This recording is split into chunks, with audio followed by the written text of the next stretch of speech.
Yes, and I will now call to order tonight's regular board meeting of the Antelope Valley East Kern Water Agency. Madam Secretary, would you please call the roll? Thank you, Mr. President. Division 7, Gary Van Dam.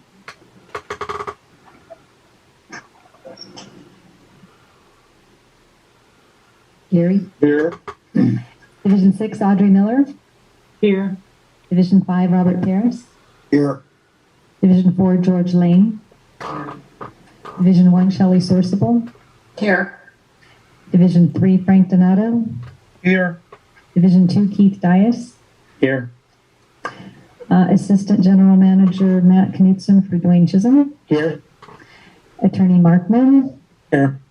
And Holly Hughes present. Thank you. Item 3, voluntary public roll call.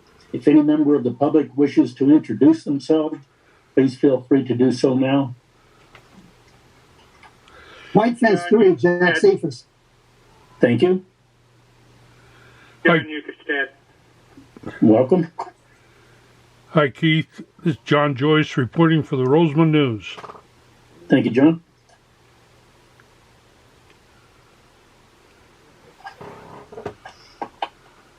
Item 4, public comments and period open to the public. If anyone wishes to address the board on any item not on the agenda, please feel free to do so now.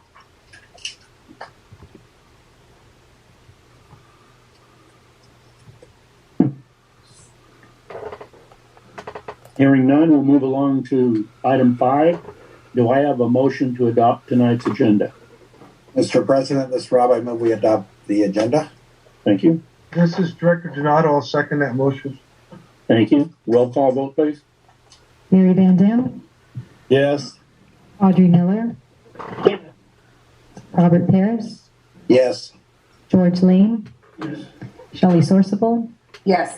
Frank Donato. Yes. Keith Dias. Yes, the measure passes. There is no new business tonight, so we will move on to item 7, the consent calendar. Do I have a motion to approve the consent calendar? Mr. President, this is Rob. I move we approve the consent calendar. Thank you. This is Director Sourceable. I'll second. Thank you. Roll call vote, please. Gary Van Dam.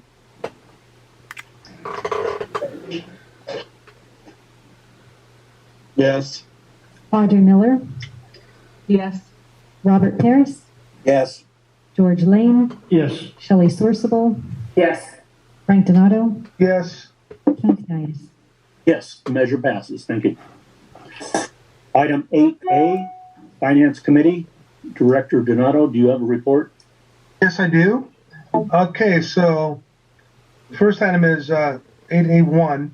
Consideration and possible action to approve a purchase order with Quinn Power Systems for purchase of 3 ASCO automatic transfer switches in the not to exceed the amount of $36,537.52, and our operations manager John Hozigan will explain what we're purchasing here.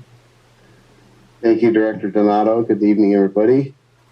So we have our capital. We have 3 capital projects: EN 2303, 2304, and 2306, and they're all to install transfer switches on 2 of our highest producing wells at Westside Water Bank and our Phillips Lab pump station. These transfer switches allow us to connect our emergency generators very quickly to the pump station or the wells, and do it in a safe manner where we're not going into the Edison bus bars to connect the cabling. We go into the transfer switch, and they're all color coded, so phasing is all correct, and we just plug them in and turn the generator on, and the thing takes off. So it's a very safe and OSHA accepted method of connecting generators to our demand. So we solicited proposals from 2 companies, Quinn Power Systems, who we've got our last 7 transfer switches from, and also a local company, CED. And the prices came in very close, but Quinn Power Systems was the low bid at $36,537.52. These transfer switches take about 22 weeks to get, so we thought we would bring it to the board relatively early so we can get them put in by next summer. This should be really the last of the transfer switches for our pump stations, and any future ones that we get will be for different high-producing wells. And these are in case of Edison power failure, which we expect to be happening more and more during the summer months. So I'd be happy to answer any questions.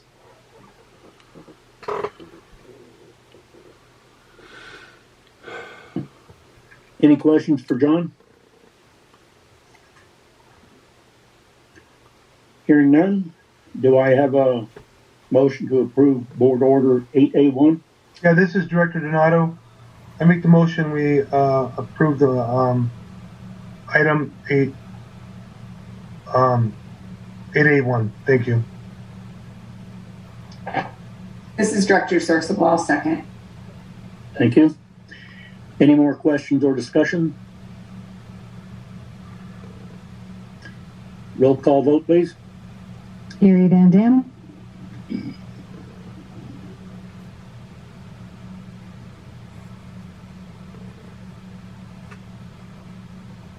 Yes. Audrey Miller, Yes. Robert Paris, Yes. George Lane, Yes. Shelley Sorsable, Yes. Frank Donato, Yes. Clint Dias. Yes, the measure passes unanimously. Thank you. Okay, that concludes the finance report. Thank you. Moving along to item 8B, High Desert Water Bank Committee. Again, Director Donato, do you have a report? Yes, a couple items here. 8B1, the consideration of possible action on a task order number 4 for Santec for engineering, design, hydrology service contract for the High Desert Water Bank project in the amount of $1.906,350,000.71. And Justin, our engineer manager, is going to give us an update on this. All right. Thank you. Thank you, Director Donato. Good evening, President Dias and members of the board. So we've worked this action item into our standard monthly board update report. So I've got a couple of slides, and then we'll get into the action item that Director Donato just introduced. Starting here with our executive summary, very helpful to remind ourselves and everybody on the line what the goals of the project are. See at the top, we have our project objectives listed out there.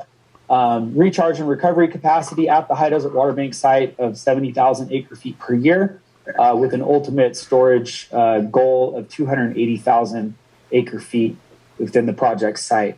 The right-hand side, we've got a map of the project site and a few features I'd like to highlight on the map. We have some current construction projects underway, and our construction manager, Tian Ying, who's on the phone tonight, will be going through some of the progress on those projects later on in the presentation. But we've got our turnout structure for the project that's under construction right in here. We've got several wells being drilled right now. Those are the ones shown in the orange stars, labeled drilling package 2 wells. Then we also have these 2 black. Those are also part of drilling package 2. I believe this one just got finished up, and this one is the only one remaining.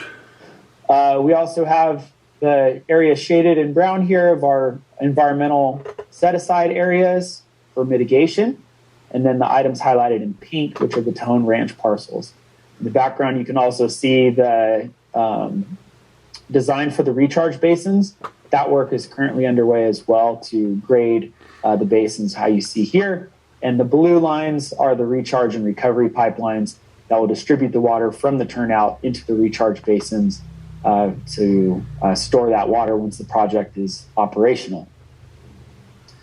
On the left-hand side, we've got some of the short-term goals we have for the project over the next 3 months. Really just a lot of construction on here, completing the aqueduct turnout. They're just, or not complete, but continue the construction of the aqueduct turnout complete the construction of the recovery wells. They're anticipated to be done in November sometime, and then continuing construction of the recharge basins and the pipelines. In addition, we hope to design and bid the next phase of wells. We're looking at 6 wells to be drilled under design drilling package number 3. So we hope to get that designed and out to bid within the next 3 months as well. Moving into section 2, which is our program management section, we have Kennedy Jenks serving as our program manager for this project. And you can see the organizational chart there on the top, which highlights the folks that are helping us with this project. You can see Kennedy Jenks here second from the left under their program management role. You can see a list of activities that KJ's been helping us with over the last month or so, some technical reviews of some reports, helping us with Southern California Edison phone calls, and reviewing of the task order number 4, which is our first action item for tonight. On the right-hand side, we have the 2 action items which are listed within the agenda for tonight's meeting, starting with task order 4 that Director Donato already introduced. And then after that, and within the slide deck that we have here, would be the change order for Bakersfield Well and Pump. So getting into agenda item 8B1, on page 55 of your agenda packet, there's a staff report for this item. Hopefully you've had an opportunity to review that. But Stantec is the engineer of record for the High Desert Water Bank project. We had signed on with Stantec back in March of 2020. They've previously completed several design packages for this project, including the 10 recovery wells that are completed or are currently being drilled and designed, as well as the turnout, turn-in aqueduct facility that I pointed out on the map, the recharge basins, and the recharge and recovery pipeline facilities, which are currently under construction. So those were included within their original scope of work. There are some remaining design packages that were anticipated to be added to their contract later. And those are shown there in the bullets kind of in the center of the page. But we have 17 additional recovery wells that are planned for the project site. The recovery pipelines taking the water from the wells to the larger diameter bidirectional pipeline. The well equipment and electrical needed to turn the wells that we've drilled into operational recovery wells. And then the control building for the site to help us operate out of. In addition, we've got treatment facilities and on-site electrical to make the entire project work. So those are some of the remaining design packages that we have anticipated. And task order number 4 for consideration tonight would cover those 4 that have just been highlighted in blue. So the remaining recovery wells, the recovery pipelines, the well equipment and electrical, and the control building. Stantec provided us with a proposal to perform the design services for these 4 packages there in the amount of $1,906,350.71. That proposal was reviewed and commented on and reviewed again, a couple iterations between AVAC staff and Kennedy Jenks as our program manager. That fee that they've proposed is on track with our budget for design services. And will get us through pretty much the bulk of the remaining design for this project. So we're looking like we're in our budget. Everything looks good. The recommendation from the High Desert Water Bank Committee, as well as staff, would be to recommend the board authorize task order number 4 with Stantec for the amount shown there, just over $1.9 million for these design packages. Be happy to answer any questions that you have on this item before we move on.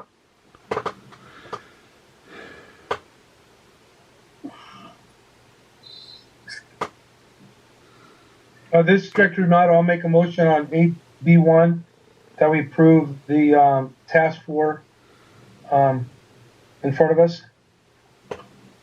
Thank you. This is Director Miller. I'll second. Thank you. Any more questions or discussion? I got one. Justin, when we do these type of approvals, the Metropolitan also gets to look at this as well? Yeah, we have regular meetings with Metropolitan and keep them updated on the task orders that are approved and the designs that are currently underway. So they're very much in the loop and aware of these projects. Any more questions? If not, could we have a roll call vote, please? Gary Van Dam, Yes. Audrey Miller, Yes. Robert Paris, Yes. George Lane, Yes. Shelley Sorsable, Yes. Frank Donato, Yes. Keith Dias. Yes, the measure passes. Thank you. All right, thank you. So moving on, in our monthly update here, wanted to update the board on some CEQA field work that in future agenda packets, you may be seeing invoices for these folks. I wanted to make you aware of what this is all about. But Avek approved a CEQA initial study, what they call a mitigated negative declaration, which included a mitigation monitoring and reporting program. So what that program does is it lays out the requirements for Avek and ensure that our project is not having a significant impact on the environment. And part of our commitment to this project was to conduct certain biological surveys prior to construction, as well as cultural monitoring during the earth moving activities within the High Desert Water Bank site. So we've got two firms on board, Element Consulting as well as CRM Tech. Both have worked previously on the initial CEQA documents and are very aware and familiar with the project. So we have them out when needed on an as-needed basis to do their work. And just wanted to make the board aware of this, but their services are anticipated to be within the general manager's authority. So no action is necessary by the board at this time, but did want you to be aware of that. And the good news so far is that all of their environmental surveys that they've done to date have all been cleared. So good news there. Another update, we spoke about this a few months ago, but we had Southern California Edison approve or conduct a method of service study to identify the facilities required and the path to bring power to the High Desert Water Bank site. Happy to report that Southern California Edison produced that study within the time frame that they had anticipated. So that was really good. That process went very smooth. And as General Manager Chisholm mentioned probably a couple meetings ago, there was good news on the costs associated with that. It came in about $10 million to bring that power as the estimate, when the original cost estimate was significantly more than that, related mostly to some of the costs that Edison is picking up to bring that power to the site. So good news there. Wait, stop. We skipped over the board order. I'll make a motion. Let's go back to board order. This is a whole new segment here. Let's go back to board order 8B2. I move that we approve sorry, the change Director order. Donato, we have that in a couple of slides here. Tien, Ing, and Tim Leo are going to go through a few slides related to that, so the board has all the information prior to that action item. Shoot. Okay. Sorry about that. Just getting into some contracts. What we have this table is our standard table, identifies the folks that we've entered into contracts with, the values of those contracts, and the percentages that have been paid out to date, which is furthest on the right-hand side here. And then maybe more interestingly, but we have our capital program account. This is the account that Avek has established, which is funded through Metropolitan Water District. And this is the activity that's in that account. You can see that we've begun, as construction has ramped up, we have more frequent progress payments to contractors. Metropolitan's been reimbursing us more frequently for those costs. You see there was a May, a June, and a July reimbursement here. And their total cumulative deposits towards the project are listed here on the right-hand side. To date, they've committed deposited about $29 million with Avek to fund this project. And currently we've got a balance of just over $1.1 million within the capital program account, which we're using to pay of course, for all of the construction design activities of this project. Yes, sir.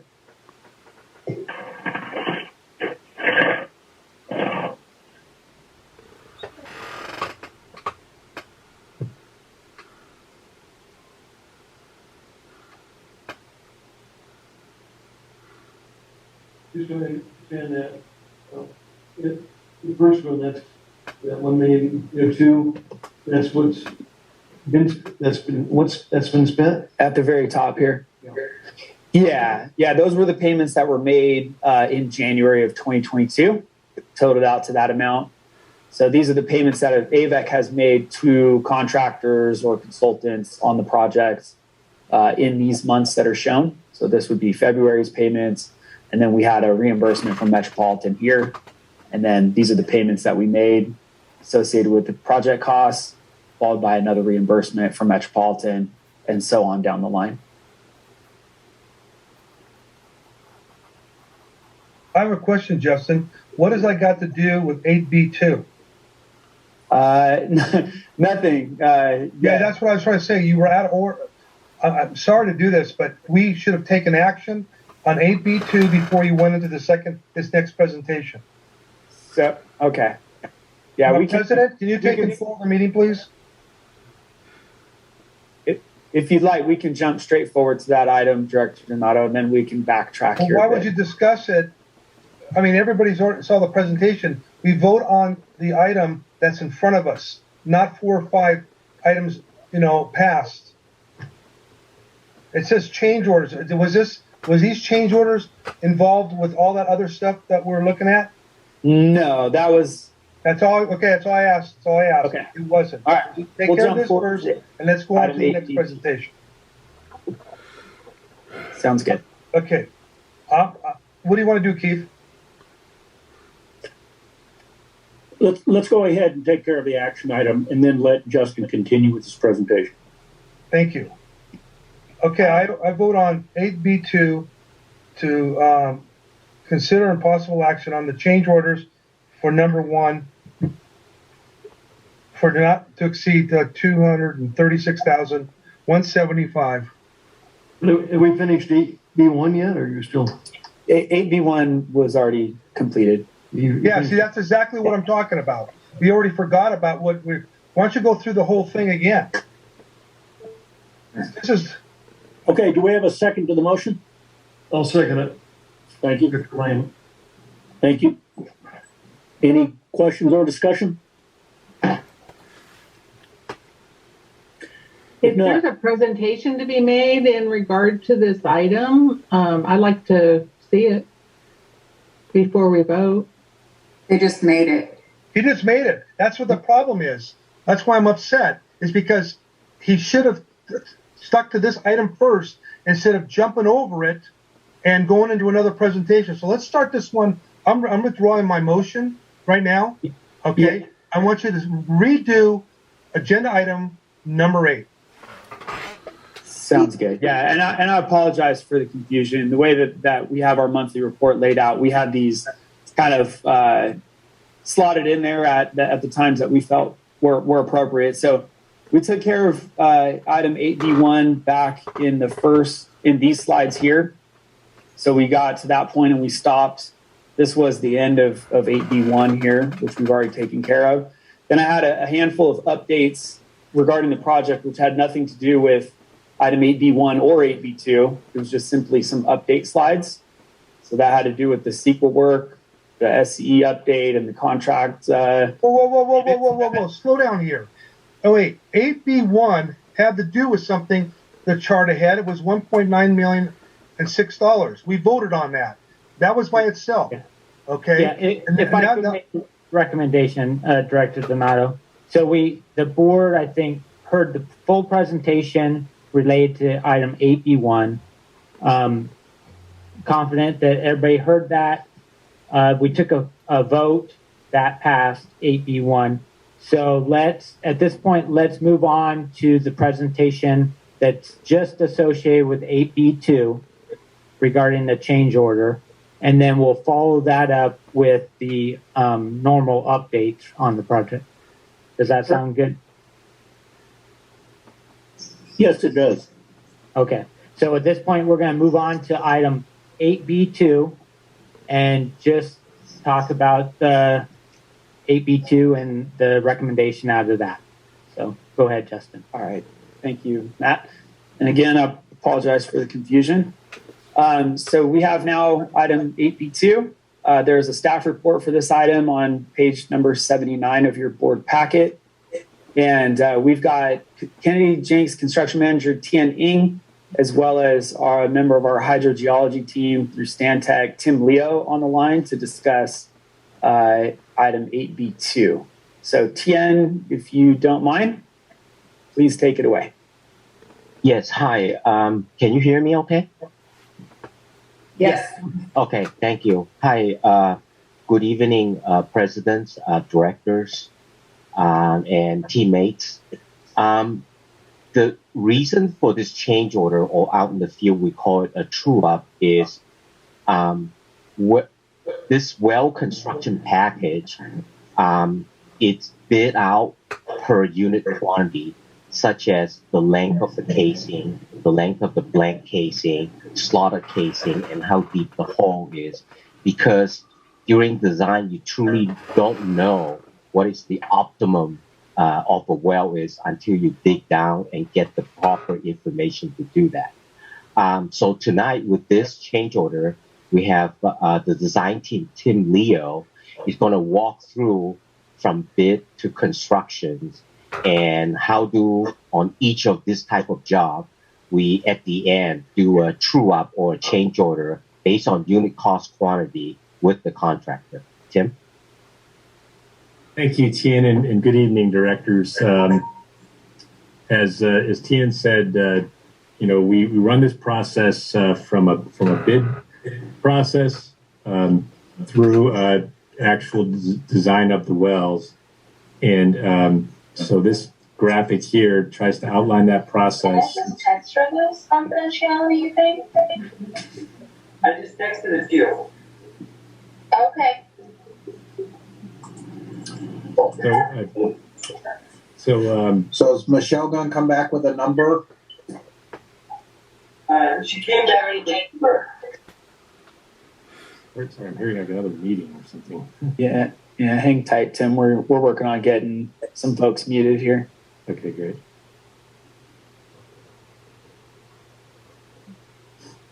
All right, you're good. Sounds like we're good. All right, great. Thanks, Justin. So what we did is we put this slide together to map out the process that goes through from the bid process, as Tian indicated, through what happens in the field to build the wells. And so the bullets on the left side kind of outline the process, and the graphic on the right-hand side kind of shows kind of the information that we're looking at as we work through the process to design and build the wells. And so as you can see, we start at a bid process where we put a bid out to various drilling contractors. We do that on a unit bid basis to get cost estimates that we can compare between the contractors. And so in that process, we assume at a conceptual level there, 1,000-foot deep well and 500 feet of screen for each of those wells. And then the contractors give us bids back. We compare those and we select the contractors. That's the process that played out. And then once we get the contractor on board and we get the process going in the field, we begin to drill and construct the wells. In our plan, we always had planned to drill down to 1,200 feet and look at the geology and figure out what we have at each well location. And from that, we designed the well. And so we drill a pilot borehole. You can see the dark blue line on the graphic on the right-hand side. We drill down to 1,200 feet and we log. We collect physical samples of that and we log the hole. We run some geophysical surveys in that well, and from that we get a look at what the geology looks like in the subsurface, and then we design the well. Work with the Avek team to design the well, and then as we get that well built, the actual build of that well is going to differ than our bid design. So, therefore you can see the wells that we built so far on the project for drilling package 2 range from 1,100 feet to 1,200 feet deep and have total screen lengths for those wells of 680 to 760 feet. And those wells have been built to optimize the capacity, maximize the capacity of the wells. So when you do that, when you go from bid to actual design of the well in the field and actual construction, it always varies. And the cost in this case for these two wells, R2 and R3, increased by $80,000 and $156,000. So the total of... You mentioned that, just to clarify one thing, you mentioned the screen, the depth that's put in. At what part of that well is that put in?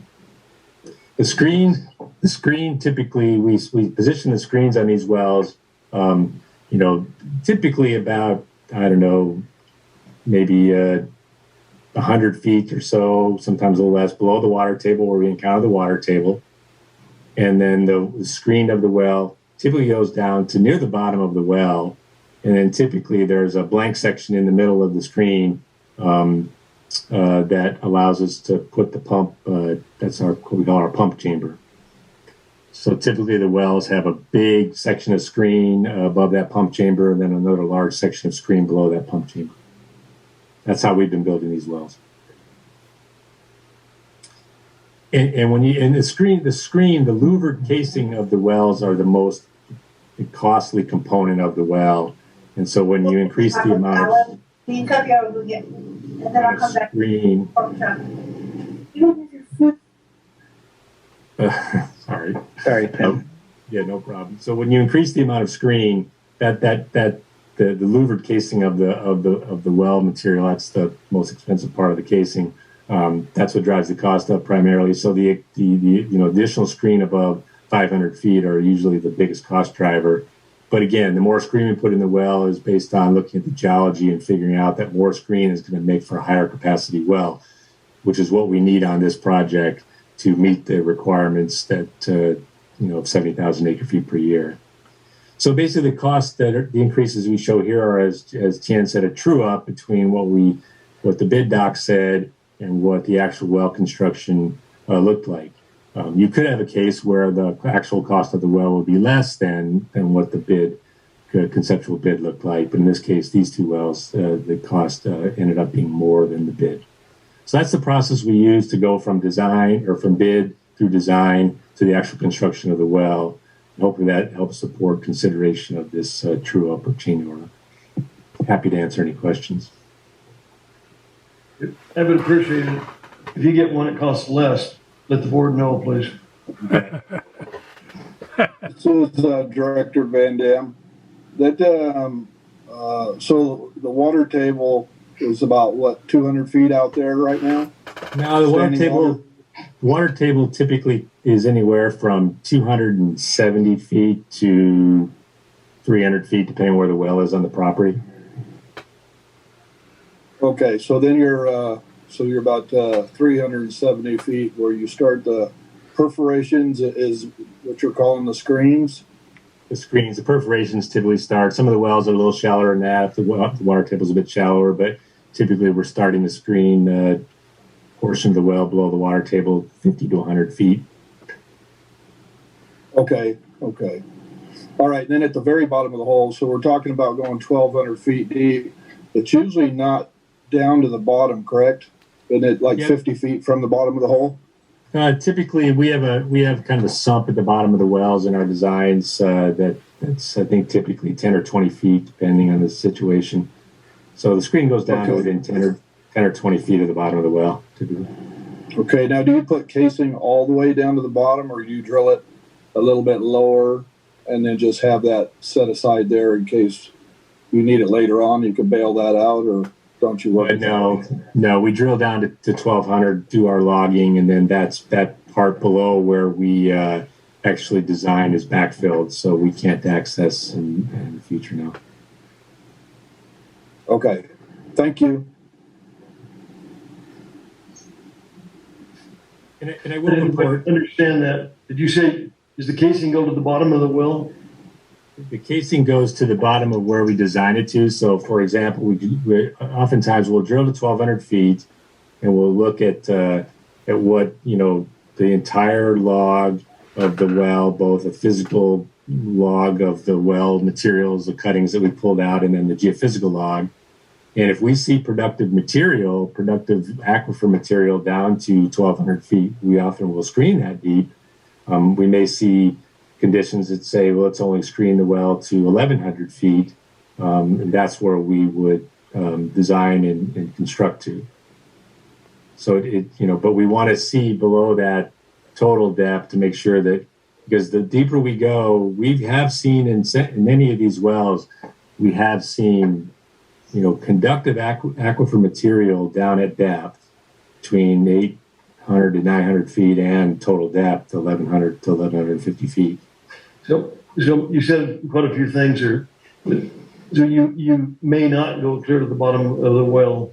1,200 foot well, you may go 1,100 feet, leave the last X number of feet non-cased. Is that correct? Correct.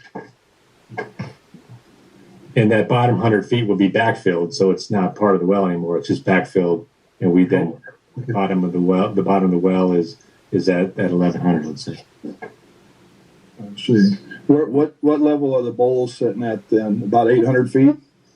Yeah, most of our pump chambers are in that range of between 700 and 800 feet, so that's where we would set the bowls. Okay. What's the drawdown on that?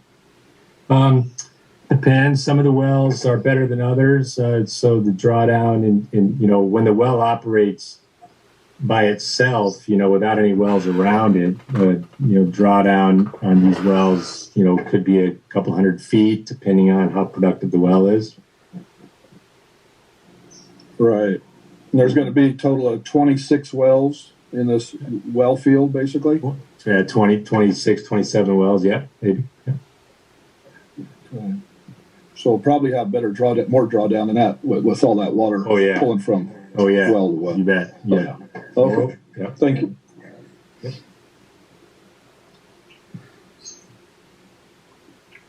All right. Thank you, Tim. If there aren't any more questions for Tim, which I'm sure he'd be happy to answer, then we get to our recommendation. The total unit cost changes that Tien and Tim just walked through for the two wells add up to $236,175. And the High Desert Water Bank Committee and staff would recommend that we authorize change order 1 in that amount for Bakersfield Well and Pump to true up those costs.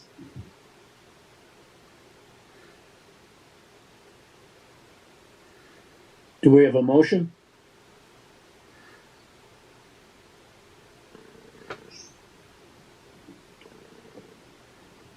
Yeah, I'll move. This is Director Nato. I'll move on 8B2. This is Director Sorsabal, I'll second. Any more discussion or questions? If not, could we have a roll call vote, please? Carrie Van Dam, Yes. Audrey Miller, Yes. Robert Paris, Yes. George Lane, Yes. Shelley Sorsable, Yes. Frank Donato, Yes. Keith Dias. Yes, the measure passes. Thank you. All right, thank you. And again, sorry for the whiplash here, but now we've got Tien Ng, our construction manager from Kennedy Jenks. Will go through some of the slides on the construction updates for what we have going on out there at High Desert Water Bank. So if I can get my clicker to go. Go ahead, Tien. Yeah, thank you, Justin. Hi. Since we last met as a committee, the update was for the aqueduct turnout and turn-in project. We were just about in the process of dropping into the cofferdam into the canal and start the work. But a lot of work has moved on since then. So tonight, there'll be a significant update on all the 3 projects. So let's start going through them. The cofferdam been set, sealed, and then the embankment of the canal has been saw cut. The concrete liner has been removed. As of this morning, the contractor is almost done with excavation of the turn-in, turn-out structures, and we will show you photos. And now they're really focusing on the next activity, which is the structure itself, So they shortly after tomorrow, they will start getting the reinforcement bar and working on foundation work. They also plan to start multiple structures at the same time. That is the turn-in, turn-out structures, the meter vault, and the control building. So the site for the next few months is going to be very busy. Just the next slide, please. Top photo on your left, just before the contractor dropped the cofferdam in. Have to send a diver down to do the inspections to make sure that all the measurements are right. There's no unknown conditions underneath the water. And then the left photo, the bottom there is August, I believe it's 26th, that morning. That's the two big cranes lifting up this massive cofferdam, slowly moving very slow to the canal and start to plug that flow. And then the middle picture on the top is where they got there and they slowly dropping it down. This process took a day. Just to move it, drop it, it took a day. After they drop it down, which is the middle picture at the bottom, they put those, remember last couple update, we talked about those concrete blocks just to keep some weight so that it doesn't float up. They slowly dropped those down. I think there were like 50 of them that they had to do, and they did that. So the right top photo, this is where everything is set, but there's still water there. The contractor hasn't pumped it out, and the contractor at that time hasn't sent the diver go down and seal the leak. So fast forward the picture at the bottom, a few days later or maybe a week later, that happens. So water pumps out, and you see green marks on those concrete slope there, and then some sandbag. That's kind of the area. It's going to be entirely cut out and all the way down to the sandbag area, which we will show you in the subsequent photos. Next slide, please.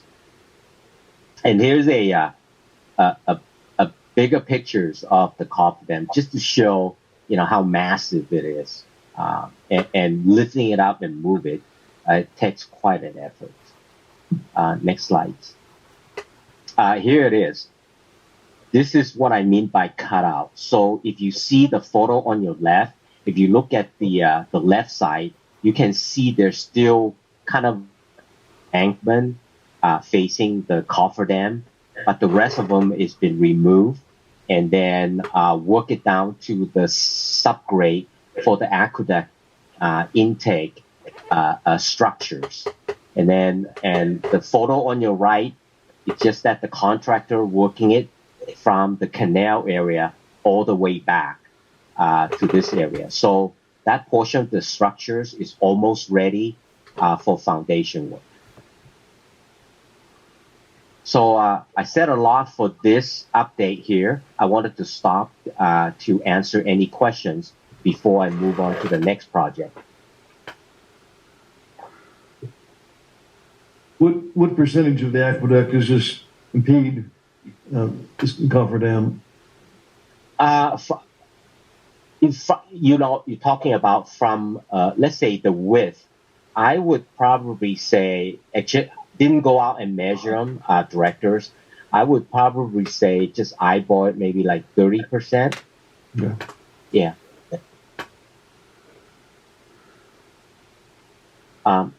Next slide, please, Justin. So the next project is the well drilling package. As you all know, this project, it's the one that it's going to finish first, and the contractor is going to finish his projects early. Originally, the contract schedule is early December, and I think they're shooting to get it out of here before Thanksgiving. So we have some completed wells, such as R2 and R3. And then, and we also have the pump test yield data. They're both at 2,000 gallons per minute. Recovery well R9, the drilling is complete. They're still finishing up the pump test. I don't have those test data yet, but hopefully very soon that we'll get them. R13, there's pump test yield data. It's actually the highest so far, 2,800 gallons per minute. Next slide, please. This is the last 2 wells that the contractor is working on.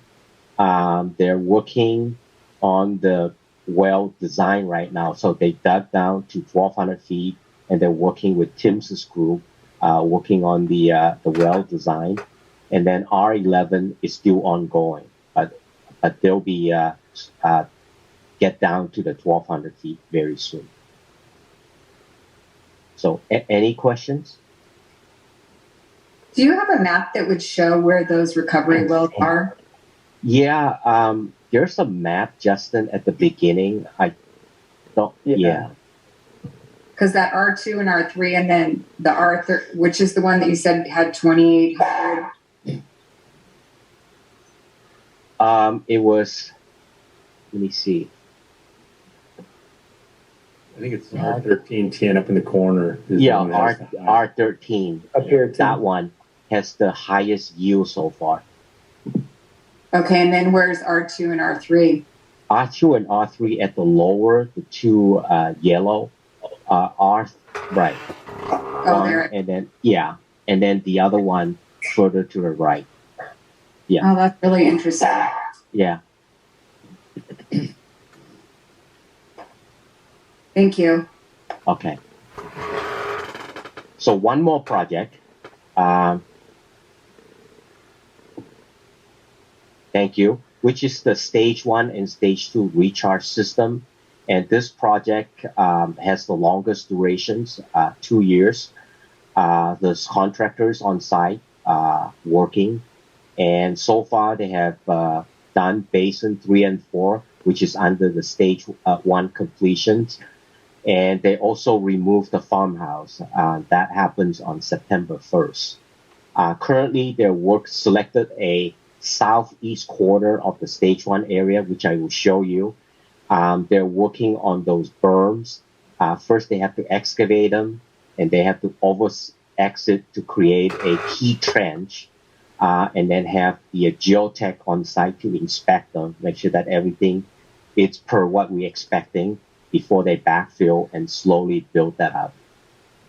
They're planning to start the pipeline construction early in December, but this project won't be done until July of 2024. It's massive. Next slide, please. So here's I put together some sort of a map on your left-hand side and try to coordinate that with the aerial photo that we took to match them keyway. So on the bottom, like drawing C11, you see there's a contour, like a berm area, which Justin is pointing. That is actually coordinating on the photo on the right-hand bottom of the photo, which is a little bit inside, Justin. Yeah, that's where you're pointing, and then just going all the way. And that is the first berm that they worked on. They already backfilled it. And then following that, if you look at the photo, those are the consecutive keyways according to the drawing that they're constructing to do. So each week, they'll open a keyway, very quick to open, but takes a long time to fill it back up, compacting it, and then build it up to the eventual finished grade. So the contractors selected a southeast corner area that they're going to work on and slowly migrating west of the project. And I have some subsequent photos which take, some of them are, at field level, some of them are a little bit elevated, just to show the equipment and then the amount of earth moving that this contractor is doing on a daily basis. Next slide, please. Yeah, here are some of the photos on your left.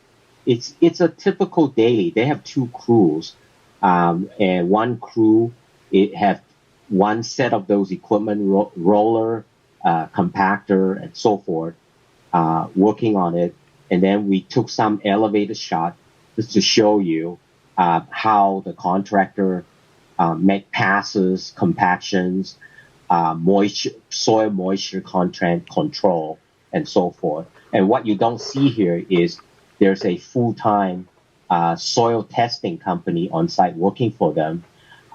When they compact about every foot or so, they'll stop and do testing to make sure that, and they won't move up to the next elevation unless they pass the test. So I believe this is all the slides that I have for this month construction update. All right, thank you, Tien. Good job. That was very good photos. Moving into section 8, there's no other updates that we have for the board tonight, and that would bring this presentation and item 8B to a close. So thank you for your time. Thank you, everybody that contributed. Thank you very much.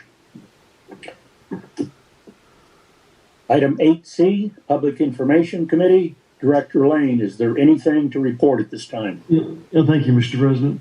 The committee is gathering information, regarding, when the board should again, meet in session, public session back to the agency. And we don't have any recommendation at this time other than information's, being, gathered from other agencies. And this pandemic is, fast. People are returning to normal. And so at some point, we need to probably get back into the open sessions at the agency. But anyway, no report at this time.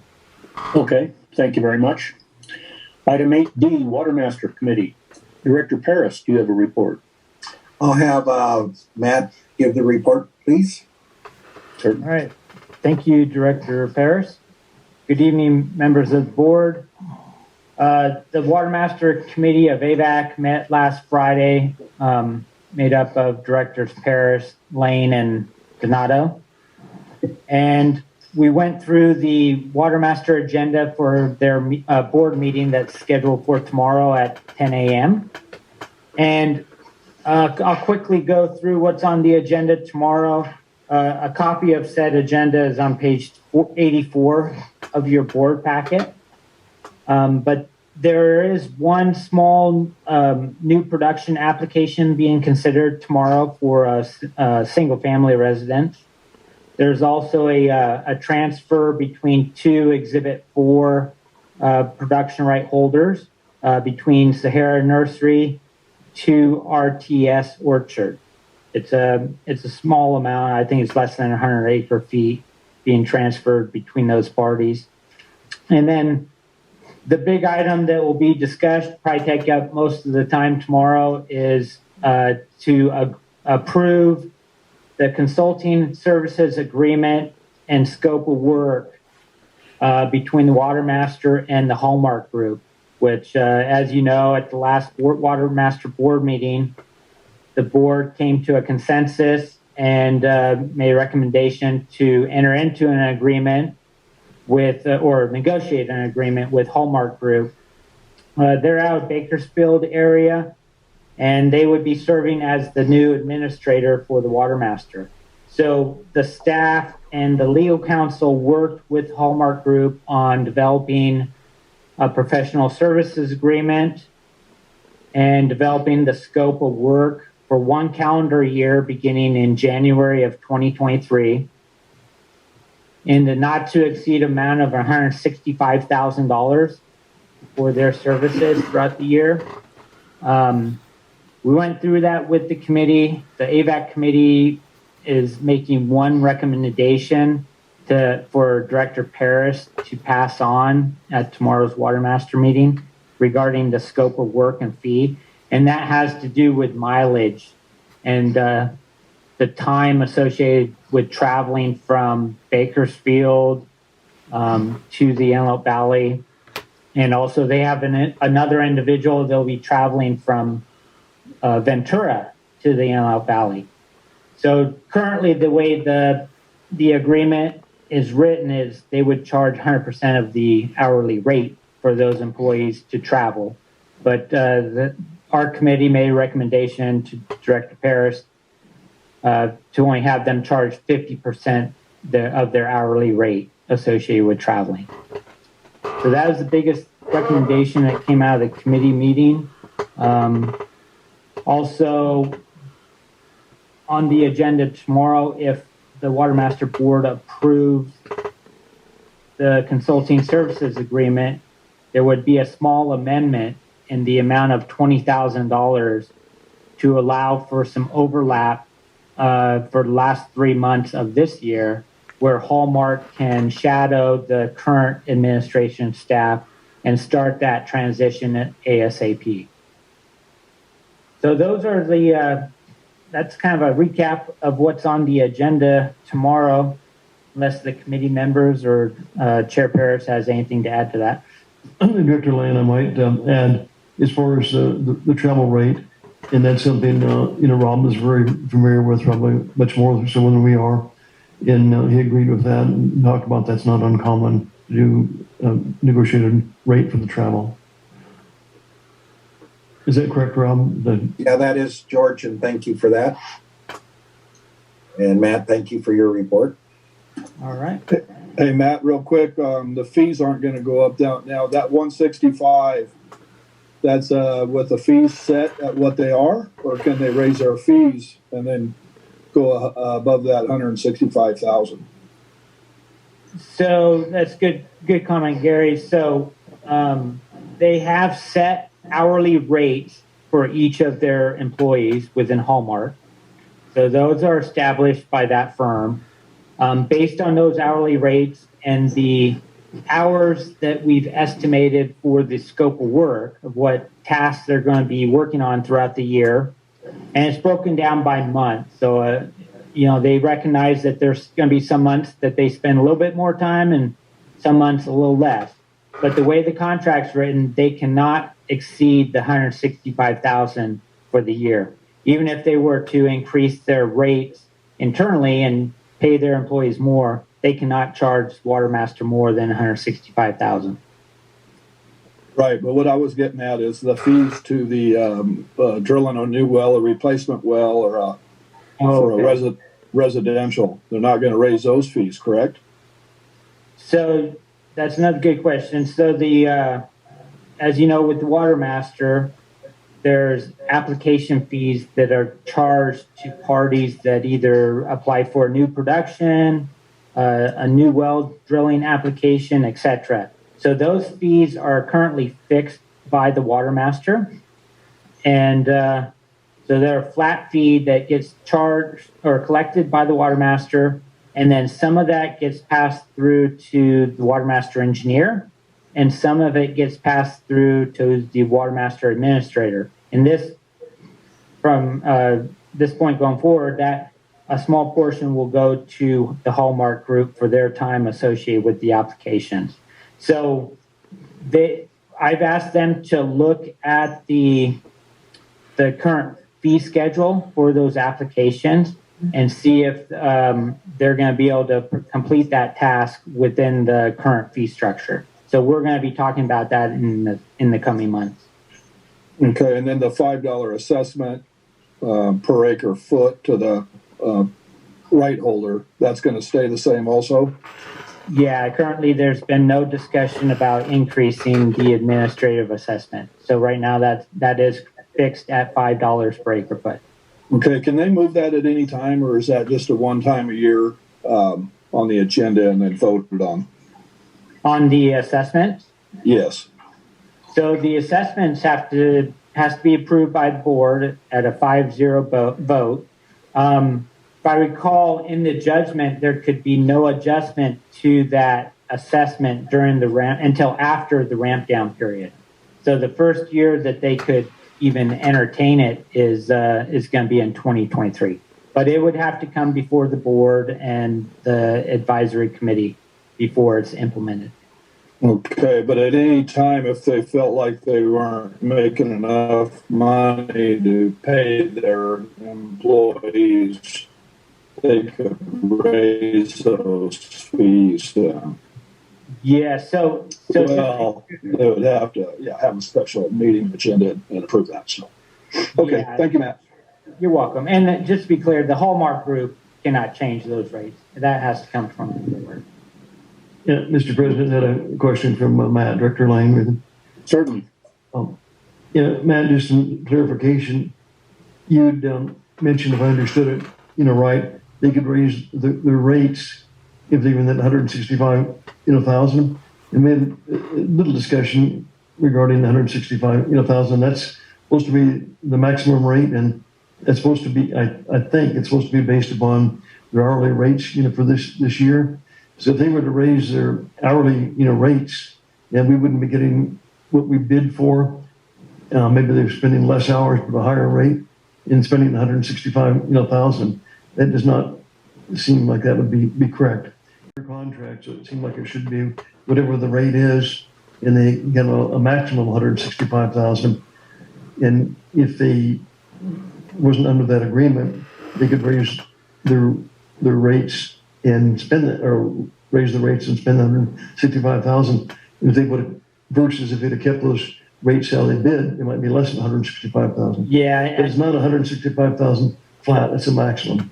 So I wouldn't. Yeah, I probably misspoke. So you're right, George. I probably misexplained that. So in the agreement and the proposal from Hallmark, they do have set hourly rates for each of the employees. So they will be locked into that rate for the calendar year 2023. Thank you. Yeah, because you're right. If they raise the rates, then we're getting less hours. Yeah. Of work within that 165,000. Yep. Right. So basically, Matt, it's 165 or less, basically. Correct. Yep. Oh, okay. Not to exceed. It's a not to exceed 165,000 for the calendar year. Right. Yeah.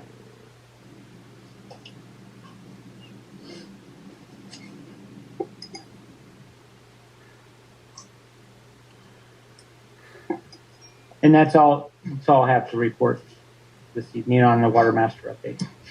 Thank you, Matt. Thank you. Item 9, General Manager's Report. Dwayne?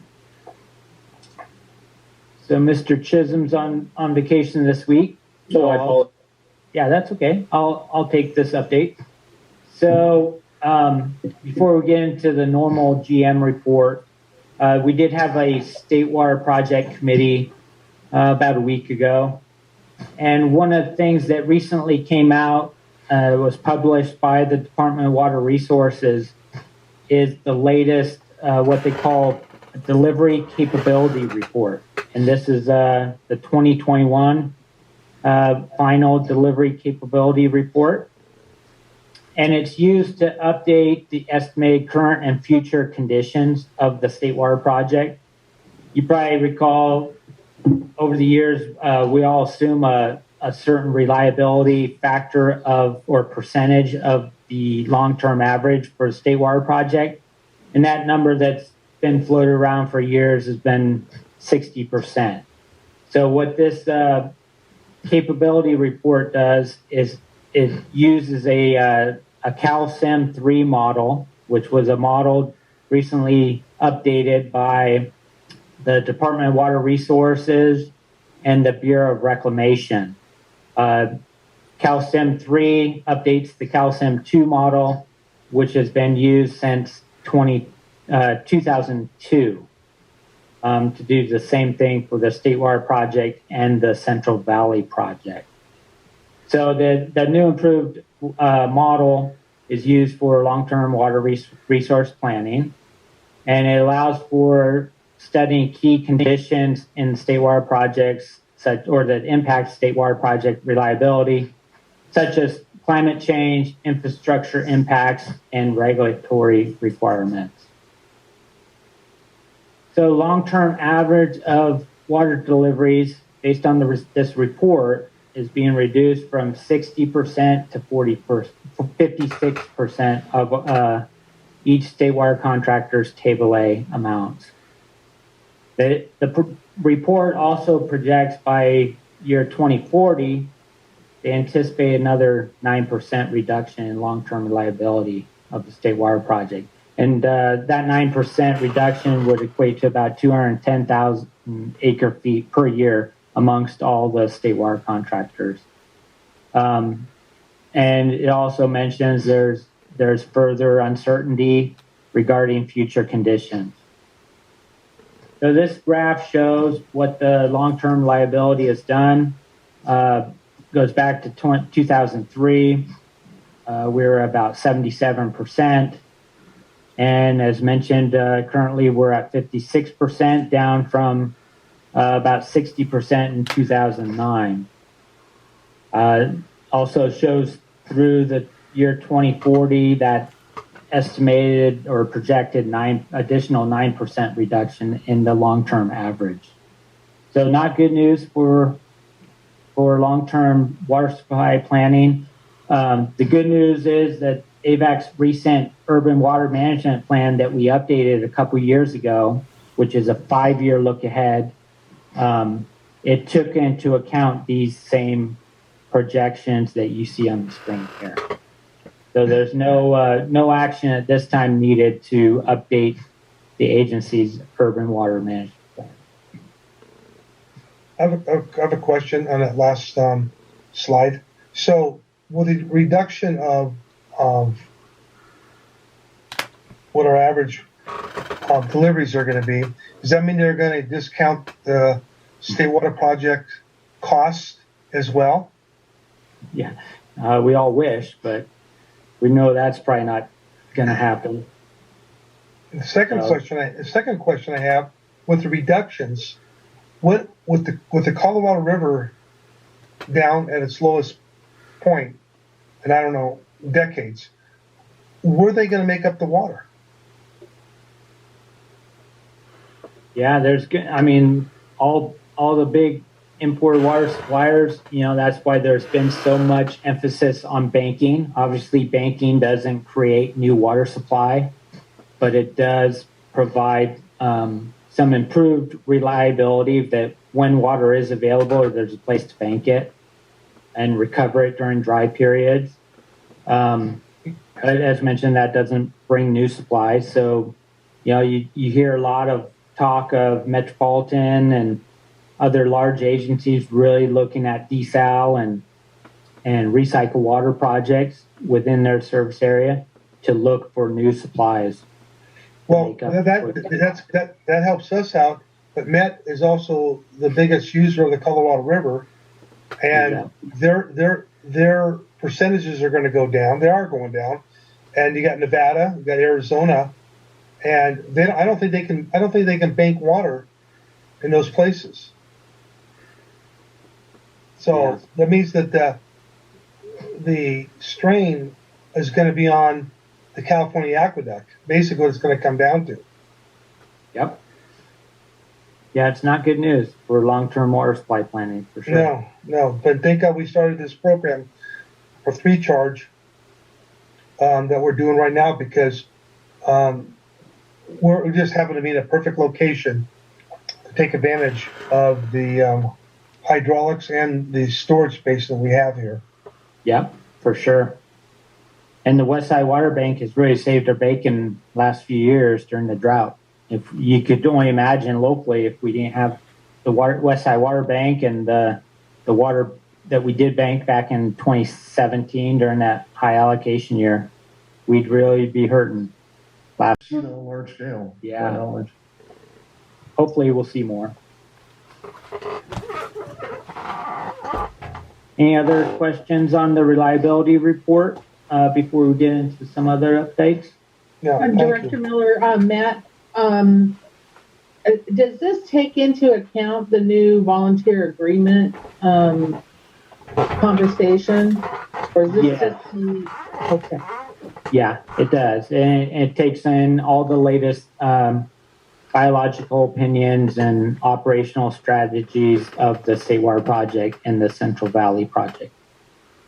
So in my opinion, that gives us a case for doing more water banking. Yeah, definitely.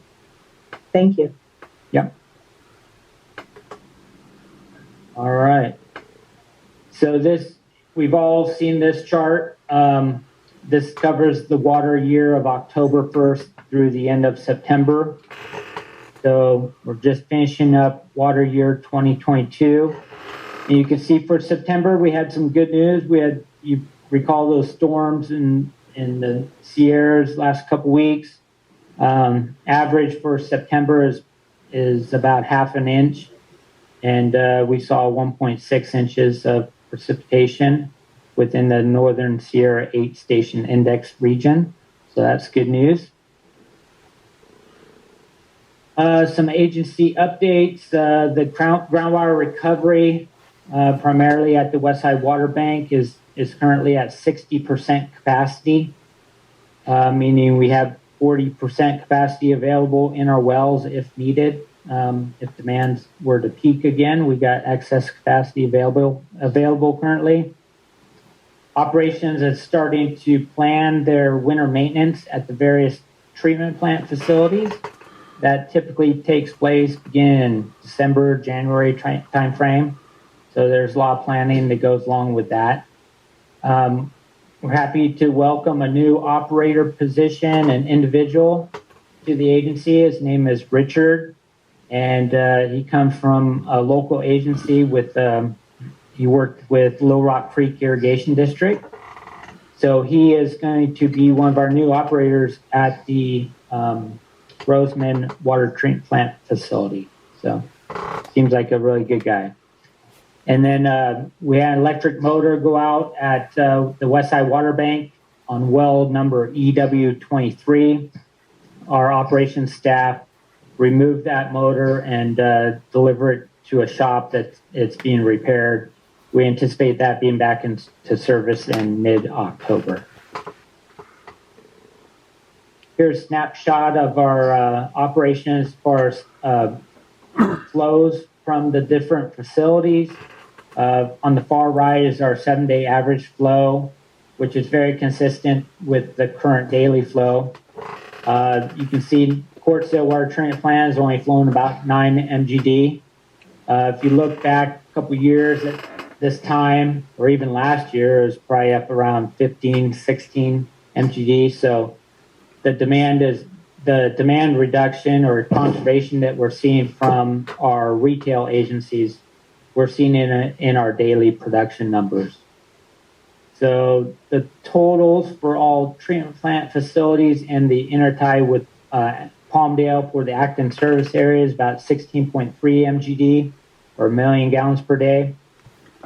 And we also continue to recover imported banked water from our Westside Water Bank, about 11.5 million gallons per day, about 1.5 million gallons per day from the Eastside Water Bank, and then a little bit from Bench Ranch. We continue to rotate the 3 Bench Ranch wells throughout the year. So total about 14.8 MGD from the geopurification or the recovered bank water. Additional agency updates. Next month, we'll give a full report on the closeout of the Westside Water Bank underground piping project that was recently completed by Nicholas Construction. That project has also been flow tested from the Statewide project supply to make sure all the turnouts, meters, valves, etc., work properly. So that's going to go before the Capital Committee later this week, and like I said, next month or next board meeting, we'll have a full report on that. And then the filter effluent valves that was approved by the board recently have been replaced at the Roseman Water Treatment Plant. Some upcoming events and schedule. We mentioned the Water Master meeting tomorrow at 10 a.m. In person and via Zoom. You should have all received the email from Patty Rose regarding health benefit open enrollment period. There is a virtual health fair scheduled for Tuesday, October 11th. So let us know if you want to participate in that. There is also an Antelope Valley Statewide Contractors Association meeting scheduled for Thursday, October 13th at 6 p.m. And just a note on that, Jennifer Pierre, who's the general manager for the statewide State Water Contractors, is going to attend that meeting and give a presentation on the recently released Delta Conveyance Project EIR, or draft EIR. So our representatives are directors Paris and Dias, with an alternate director Sourceable, but all the members of this board are encouraged to attend and at least listen in to that meeting. Can't participate due to the Brown Act, but you could listen in just so you can hear that presentation from Jennifer Pierre regarding the upcoming Delta Conveyance Project EIR. And then lastly, Mr. Chisholm will be out the remainder of this week and be back next Monday. I think that's all I have to report unless you have any questions. Any questions for Matt? If not, thank you very much. Good report. Thank you. Item 10, are there any director's reports?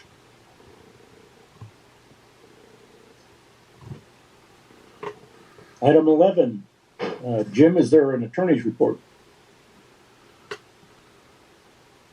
Mr. Markman? Muted. I do not have a report. Okay, thank you. Item 12, are there any requests for future agenda items? Yeah, this is Director Nato. I want us to get a little more involved with this Joshua Tree proposed ordinance or whatever it's going to be, instead of somebody just telling us this is the law and the way it is. And if there's a way to for us to be involved more and do something about this proposed direction that the state might be going. Thank you, I agree. Any other requests for future agenda items? If not, we'll move along. There is no old business tonight. So that brings us to item 14, closed session. Matt, is there a reason to go into closed session tonight? Yes, a brief closed session for item 14C. All right, do I have a motion to go into closed session for item 14C? Mr. President, this is Rob. I move we go into closed session for item 14C. And this is Director Sourceball, second. Thank you. Roll call vote, please. Gary Van Dam, Yes. Audrey Miller, Yes. Robert Paris, Yes. George Lane, Yes. Shelley Sourceable, Yes. Frank Donato, Yes. Keith Dias. Yes, the measure passes. Okay, Holly will now move us into closed session.